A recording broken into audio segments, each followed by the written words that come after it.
Car வந்து அந்த சின்ன சந்துன்றதுனால மூலையில் நிற்க வச்சுட்டு மூவ் ஆயிருக்காரு. இவரோட துப்பாக்கி அவர் கையில் இருக்கா இல்லையான்ற தகவலை வந்து சொல்கிறதுக்கு ஆள் இருந்திருக்கு.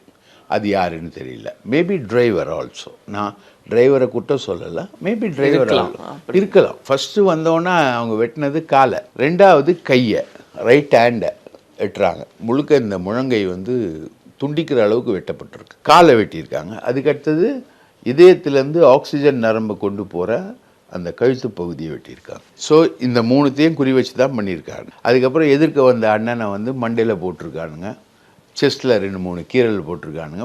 அவருக்கு 27 தையல் உயர அளவுக்கு போயிருக்கு. இன்னொருத்தர் பாலாஜின்றவர் வெட்டுப்பட்டிருக்காரு. இவ்வளவும் நடந்திருக்கு. ஸோ இவர் விஷயத்தில் இதை தான் கவனிச்சிருக்கானுங்க. அப்போது இன்னொன்று சொல்கிறாங்க, அவர் வந்து வீட்டுக்கு போகும்போது துப்பாக்கியெல்லாம் எடுத்துகிட்டு போக மாட்டார் அப்படின்னு. கேர்லெஸ்னஸ் தான்.